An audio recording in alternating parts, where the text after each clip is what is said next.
e pedindo a sustentação para a espiritualidade que está aqui presente. E o trabalho aqui na casa sempre é com Jesus e para Ele. Nós escolhemos hoje falar sobre esse tema, o verdadeiro homem de bem. Eu acredito que todos nós aqui nos sintamos pessoas de bem, homens de bem. Mas, quando Jesus veio à Terra, ele veio com uma missão. E nessa missão de Jesus, ele trouxe as características do verdadeiro homem de bem. E quando a doutrina espírita veio ao mundo, a doutrina pegou as palavras de Jesus e traduziu, né, como o verdadeiro homem de bem, que está no capítulo do Evangelho segundo o Espiritismo, capítulo 17, no item 3. Jesus é um verdadeiro homem de bem, e nós estamos caminhando para isso, para sermos, né, pessoas verdadeiramente do bem. E nós vamos entender hoje que algumas coisas, qualidades nós temos, mas para conseguirmos o que Jesus espera ainda falta algo para nós. É um desafio, mas nós temos a necessidade de compreender a importância desse momento aqui do planeta e a importância de nós irmos nos modificando para nos tornarmos um verdadeiro homem de bem e merecermos aquela felicidade que Jesus espera, né, que trouxe para nós através desse capítulo 17. É uma receita de bolo que está lá no Evangelho. Eu acredito que a maioria aqui tem o Evangelho em casa. E esse capítulo, nesse item 3, é igual uma receita de bolo. Está escrito lá, como fazer para ser um homem de bem, verdadeiramente. Um homem completo, né, de bem. Então, eu peguei a receita que está lá no Evangelho, coloquei imagens e fiz itens para ficar mais fácil a nossa compreensão. Mas todos que têm o Evangelho, embora a palestra esteja sendo gravada, nós temos isso em casa, para todos que têm o Evangelho. E começa assim, ó, que o verdadeiro homem de bem, ele deposita a fé em Deus, na sua bondade, na sua justiça e sabedoria. Seria a lição da confiança em Deus. E será que nós todos que estamos aqui achamos que a vida é justa? Queria que todos pensassem nisso. Será que todos nós acreditamos nisso? Que a vida é justa, que Deus é justo? Tenho certeza que muita gente já parou e pensou que a vida não é tão justa com todos. Porque nós vemos pessoas saudáveis, pessoas doentes, pessoas com muito dinheiro, pessoas passando necessidade. E sempre fica aquele questionamento, mas por que Deus permite isso? Pessoas que são corruptas, com tantos outros passando necessidade. E essa compreensão da justiça de Deus, ela às vezes nos deixa com a confiança um pouco assim, abatida, né? Então, a justiça de Deus, ela está baseada na lei de ação e reação, a lei de causa e efeito, criada pelo próprio Deus, onde nós recebemos da vida aquilo que nós damos para a vida. E se hoje nós fazemos coisas boas e temos dificuldade, essa dificuldade ela foi plantada em outro lugar. Essa dificuldade foi plantada em outros momentos dessa vida ou de outra vida.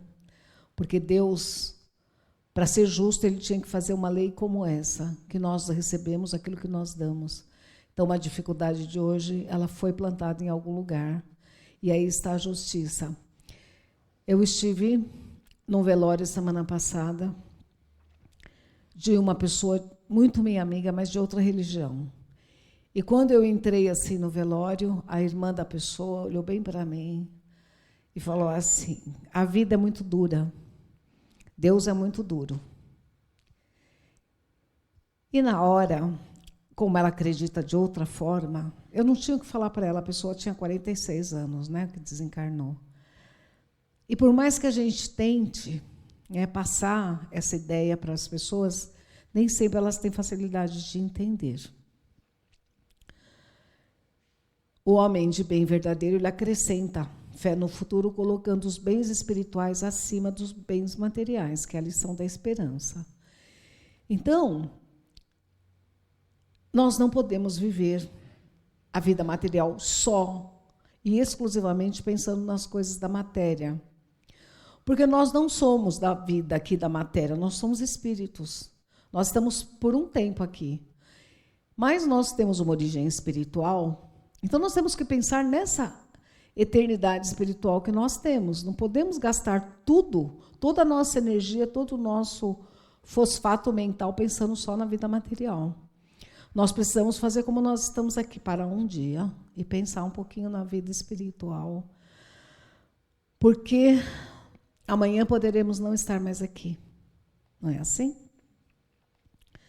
Aceita, esses itens é o que está lá no capítulo que eu falei, 17. Aceita as vicissitudes da vida sem murmurar, entendendo como provas e expiações, que é a lição de ser resignado, a lição da resignação. E quem aqui não se queixa? É a nossa reflexão. Nós não somos resignados na maioria das vezes. Nós temos dificuldade na aceitação de coisas e reclamamos,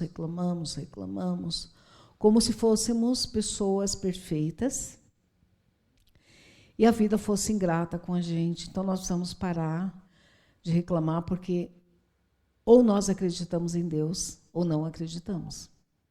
Se acreditamos, Ele é justo e nós temos que ser resignados com as coisas que vêm para nós. O outro item, mistura doses abundantes de caridade, de amor ao próximo, retribuindo o mal com o bem, é a lição da beneficência. Não pagar na mesma moeda, porque a maioria de nós, eu estou sempre me incluindo porque sou assim, nós recebemos o mal e desejamos pagar isso da mesma moeda, com o mal. Mas Jesus falou assim, que se nós pagarmos o mal com o mal, nós somos melhores que a pessoa em quê? Em que nós somos melhores se nós pagarmos o mal com o mal? Que nós precisamos fazer diferença. Pagar o mal com o bem e não com o mal, porque daí nós nivelamos por baixo. Nos tornamos pessoas iguais a outra.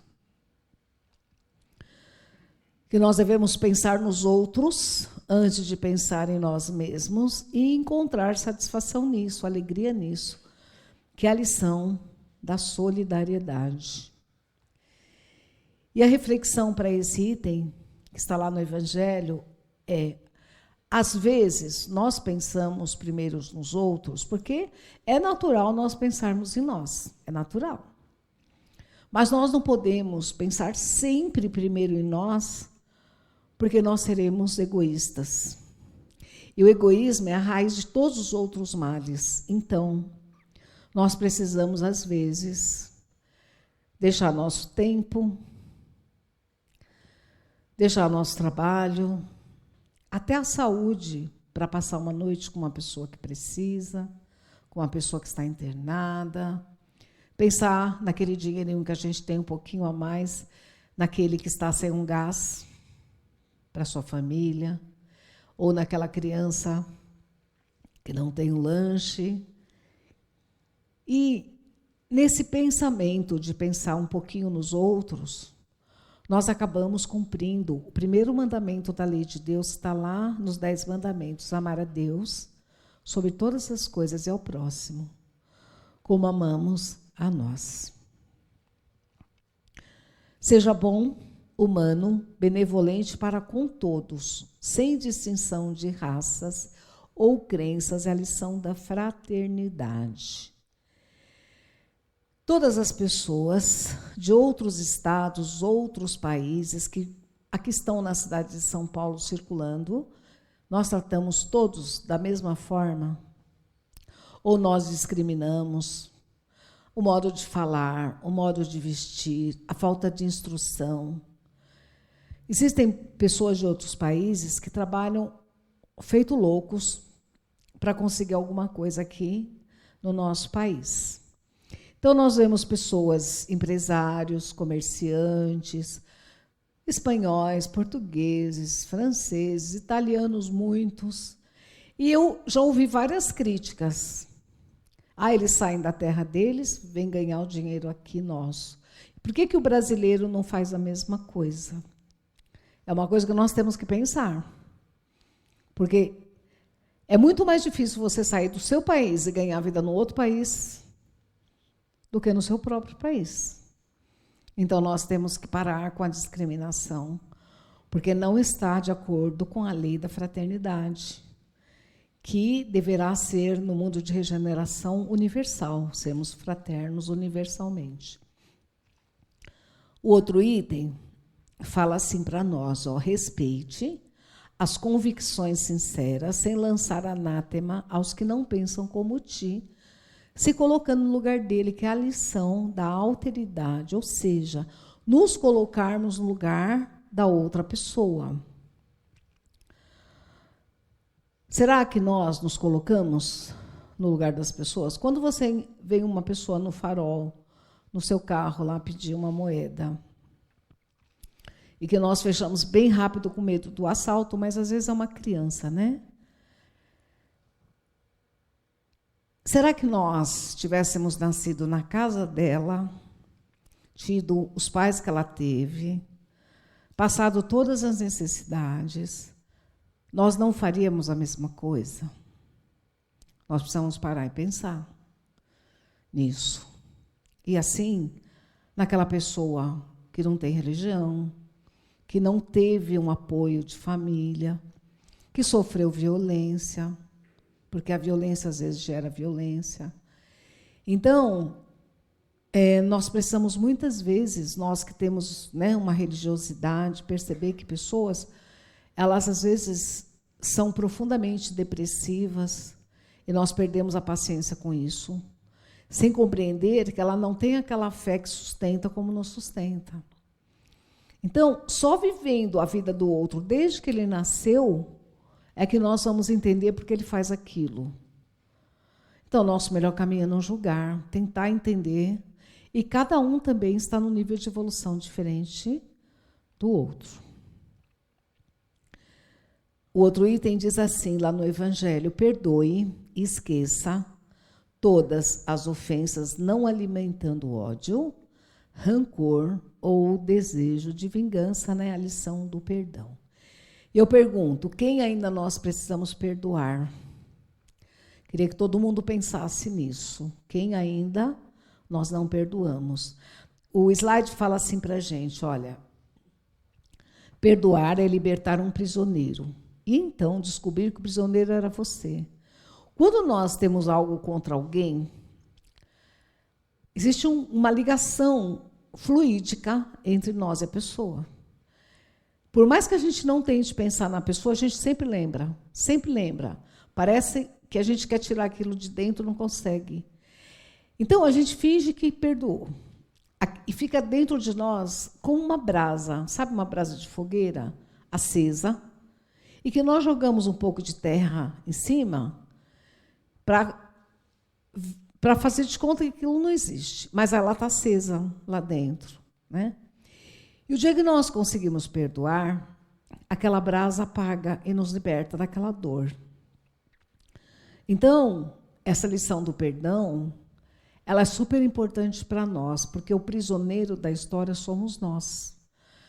Pela lei de causa e efeito, se alguém nos fez mal, a vida vai devolver para a pessoa, porque a vida é assim. Nós não precisamos sujar as nossas mãos ou ficarmos doentes por causa disso. Nós temos que entregar a pessoa para a vida e tirarmos isso do coração. Esquecer não dá, porque está gravado. Mas não sofrer com aquilo e deixar a pessoa seguir, né? Se for possível a reconciliação, muito melhor.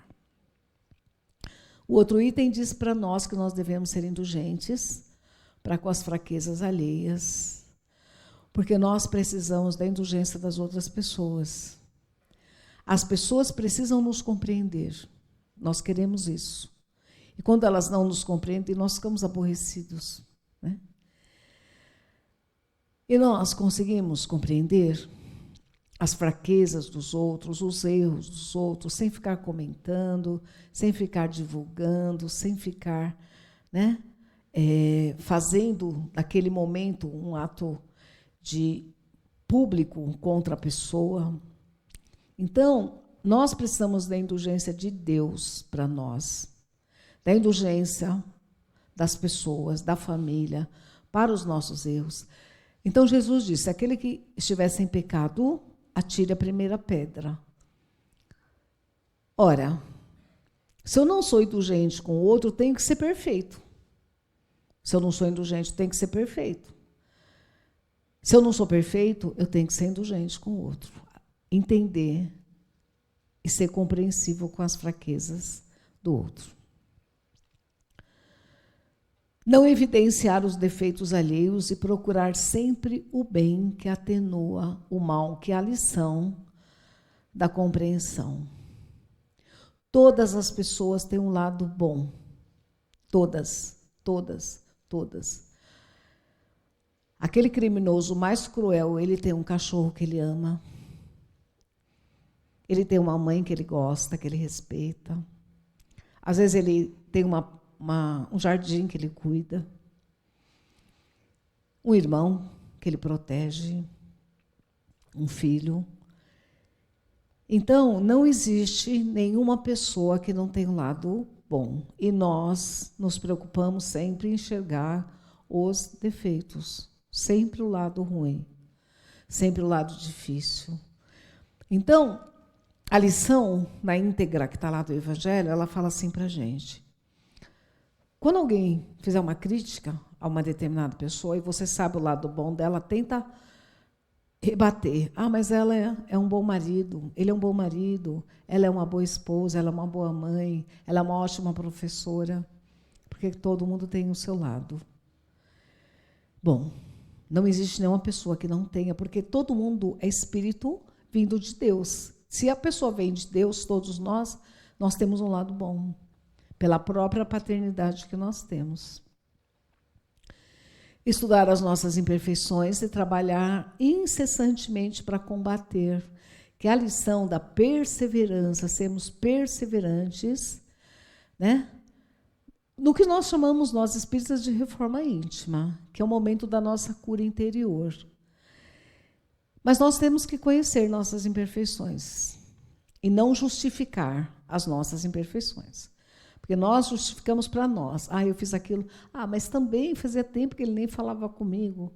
Ah, mas eu falei aquilo. Ah, mas também ele já falou tantas coisas para mim. Nós estamos sempre justificando. Nos justificando. Então, nós precisamos parar e pensar quais são nossas imperfeições, o que nós precisamos fazer para mudar, e limpando, curando a nossa alma, curando. E esse item 2 diz assim: aproveite todas as oportunidades de realizar, né, o que for proveitoso para o outro, que é a lição eterna da caridade. E fazer todo o bem possível. Um dia é uma moeda, no outro dia é um prato de comida, no outro dia é uma roupa, no outro dia é ficar com a boca fechada para ouvir o outro falar. No outro dia é falar coisas que possam ajudar o outro. No outro dia é ter paciência com uma criança, com um doente, com o idoso, com a esposa, com o marido, com aquele filho difícil. Que paciência é uma caridade das maiores que a gente pode ter na vida. Porque a pessoa que tem paciência, ela consegue vencer tudo que vier pela frente, com paciência, porque tudo passa, né? Não nos envaidecermos das coisas que nós temos, porque são empréstimos de Deus. A lição da humildade, que é uma das virtudes mais difíceis de nós conseguirmos, é sermos pessoas humildes. Então, humildade é coisa de gente rica de espírito, né? Não nos envaidecermos do nosso corpo, não nos envaidecermos do nosso dinheiro, da nossa casa bonita, do nosso carro, do nosso emprego. Foi nosso esforço, mas Deus permitiu. E tudo que tem na terra é de Deus. Nós somos usufrutuários, podemos usar. E Deus permite que a gente tenha, porque quando existem fortunas tão sólidas, que quando Deus entende que está sendo mal usada, tira. A pessoa de milionária, ela fica paupérrima. A gente vê isso com jogador de futebol, com artista, com família rica. Quando Deus achar que a pessoa não está usando bem, ele tira. Então, nós não somos donos, nós somos usufrutuários só. Então, nós não temos que nos envaidecer disso, das coisas que nós temos, mesmo que seja conquistado pelo nosso esforço, porque Deus permitiu, mas nada irá conosco. Nada. Tudo é de Deus e vai continuar sendo de Deus o dia que a gente for embora dessa terra, né? E, finalmente, respeitar todos os direitos que aos seus semelhantes dão as leis de Deus. Então, Deus diz que todos nós temos os mesmos direitos perante Ele. Né? A Constituição do Brasil fala que todos somos iguais perante a lei, mas nós sabemos que existem desvios. Não é assim? Será que nós temos amado de verdade? Porque quando nós falamos de amor, nós pensamos num casal. Ou então pensamos no amor mãe e filho. Ou então nós pensamos, né, no amor de família, amor aos amigos. Mas nós precisamos amar. Essa imagem aqui, ó, ela corre a internet. Qualquer lugar que você vai, que fala de amor ao próximo, aparece essa imagem. Isso aí foi uma enchente que deu num país asiático. E, no meio da enchente, o menino salvou a irmã. E lá na legenda da internet está escrito assim: não é pesado, é meu irmão. Porque uma pessoa perguntou para a criança, ela não é pesada? Ele respondeu, ela é minha irmã. Então, é esse tipo de amor que nós ainda precisamos entender e aprender. Porque era mais fácil ele correr para se libertar da enchente do que correr o risco, né, de morrer na enchente, porque está carregando um peso a mais. Então, é esse amor que a gente precisa ter pelas pessoas, pela natureza, pelo planeta que nos serve de casa, para podermos ser um verdadeiro homem de bem. Então, Jesus contou uma parábola quando ele esteve aqui, né, para encerrar, a parábola do joio e do trigo. Então, ele contou assim, que um lavrador plantou trigo, né? E nós sabemos que do trigo fabricamos o pão, que é o alimento base da humanidade. E na época de Jesus era só o pão, o alimento base. E veio o inimigo desse lavrador e plantou o joio. Joio é uma planta parecida com o trigo quando ela é pequena. E aí os empregados falaram assim para o lavrador: você quer que a gente arranca todo esse joio? Ele disse assim: não. Porque como elas são parecidíssimas, pequenininhas, se você arrancar o joio, você vai arrancar o trigo também, por engano. Deixa crescer, deixa crescer. E a plantação seguiu. Quando a planta se torna adulto, o trigo fica amarelo, bem bonito, aquela espiga amarela. E o joio continua aquela plantinha verde, sabe, magrinha, assim, cheia de folhinha. Mas o joio é uma erva daninha e, se você ingerir, ela faz mal para a saúde. Aí vem o lavrador e fala assim: agora pode arrancar o joio, queimar e colher o trigo e colocar nos celeiros para fazer, né, o pão. E os Espíritos falam para a gente que essa parábola é esse momento da Terra, a transição planetária. Durante esses milênios que a Terra vem vivendo, desde quando surgiu o homem na Terra, nós temos na Terra trigo e homens joio. Vocês concordam comigo? O homem joio é aquele que faz o mal. E o trigo, né, é a planta boa. Mas o homem joio, ele não foi arrancado da terra. Jesus permitiu que ele continuasse até ele se tornar adulto. Esse adulto da parábola é esse momento da terra, a transição planetária. E agora está sendo colhido o joio separado e o trigo vai permanecer na terra. Então, é a separação do mal e do bem que está acontecendo nessa transição, que todo mundo ouve falar, e que tem muita gente que não entende muito bem.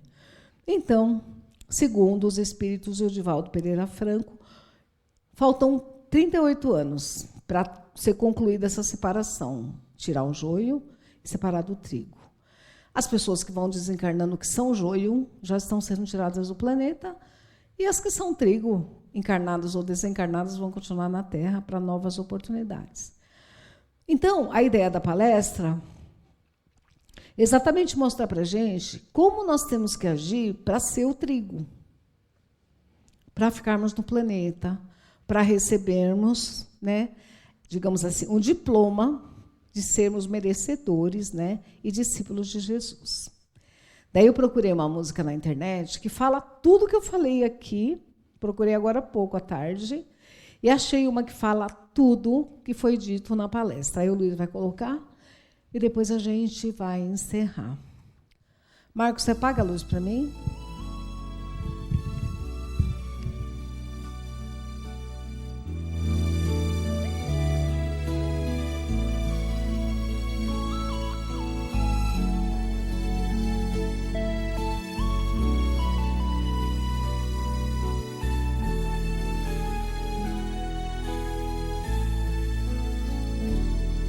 O verdadeiro homem de bem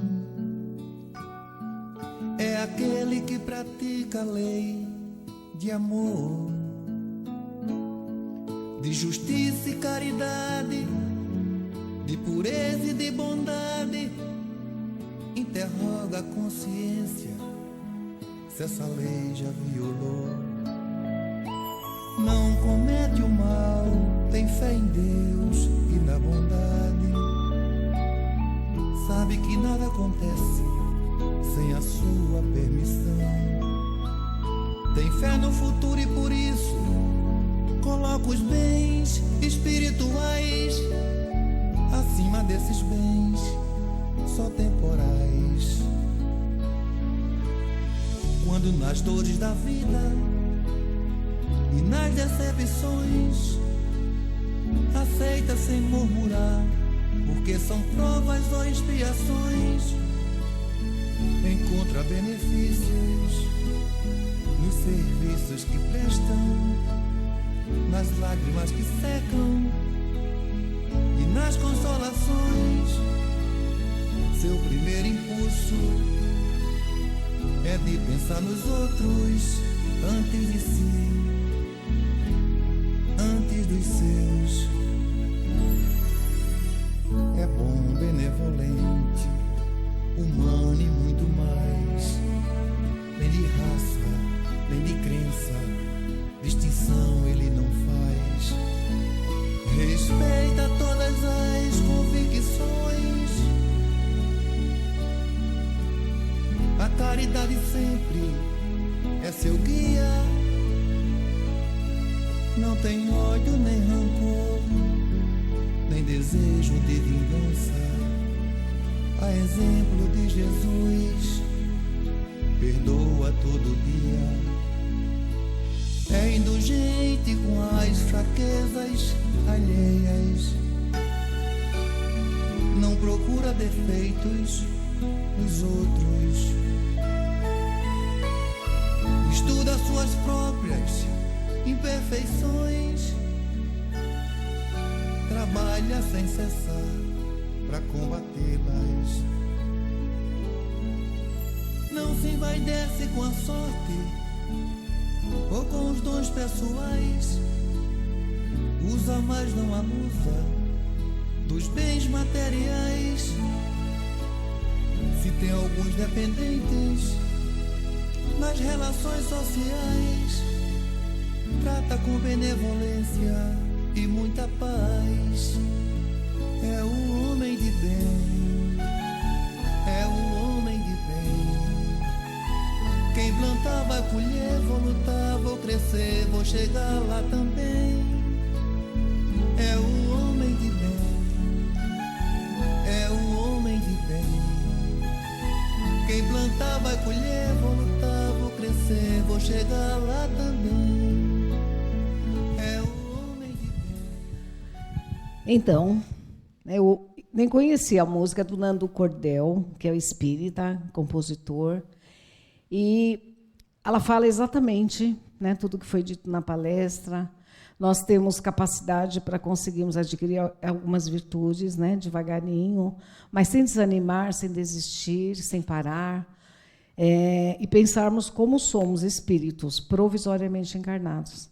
Eu espero, né, ter colaborado para a compreensão de todos. Agradeço a presença e peço a Jesus que abençoe a todos. Obrigada.